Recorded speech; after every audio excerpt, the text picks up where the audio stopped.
बिस्मिल्लाहिर्रहमानिर्रहीम अस्सलातु वस्सलामु अलैका या रसूल अल्लाह व अला आलिका व सहाबिका या सय्यदी या रहमतल लिल आलमीन।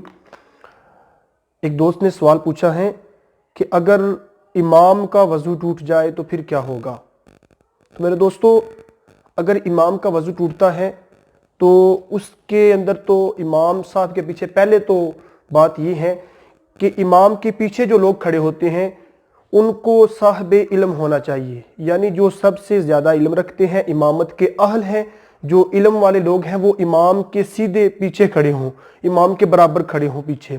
तो अक्सर हमारी मसाजिद के अंदर क्या होता है कि कमेटी के जो बंदे हैं या वो इमाम के बराबर खड़े होते हैं या फिर जो ज़्यादा बुज़ुर्ग आदमी है, जो ज़्यादा बुज़ुर्ग हैं, वो इमाम के बराबर खड़े होते हैं। लेकिन ऐसे नहीं होना चाहिए। होना ऐसे चाहिए कि जो इल्म बंदा रखता है, जो इमामत भी कर सकता हो, इस मसाइल को समझता हो, मसाइल को, वो बंदा जो है वो इमाम के बराबर खड़ा हो। तो फिर अगर इमाम का वज़ू टूट जाए तो इमाम साहब जो हैं वो पीछे एक बंदे को अपने पीछे से जो उनके पीछे खड़ा होगा उसको खलीफा बनाएंगे। तो खलीफा उस शख्स को बनाएंगे जो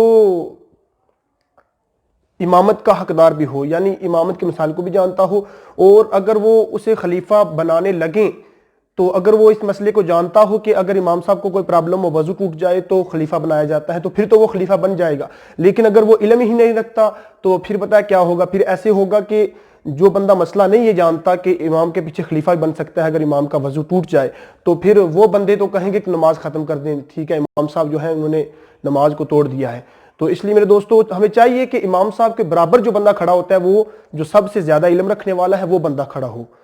और दूसरा सवाल किया है कि मदीना शरीफ में जाकर हुजूर अलैहिस्सलातु वस्सलाम को सलाम कैसे पेश किया जाए। सलाम कैसे पेश किया जाए। हुजूर अलैहिस्सलातु वस्सलाम को सलाम पेश करने का तरीका ये है, जब मदीना शरीफ में आपने जाना है तो हुजूर अलैहिस्सलातु वस्सलाम के रोज़ा मुबारक के सामने खड़े होकर आपने सलाम करना है, अस्सलामु अलैका या रसूल अल्लाह। ये सलाम करने का तरीका है।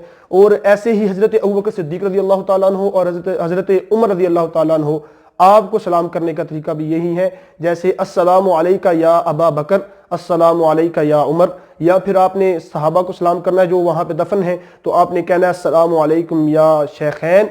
और तीसरा सवाल जो किया है वो ये है कि अक्सर तौर के ऊपर बच्चों को शैतान कहा जाता है। टीचर कहते हैं बच्चों को शैतान, मदरसों के अंदर भी, और माँ बाप भी कभी कभार बच्चे को शैतान कह देते हैं। तो मेरे दोस्तों, बच्चों को शैतान कहना ये अच्छी बात नहीं है।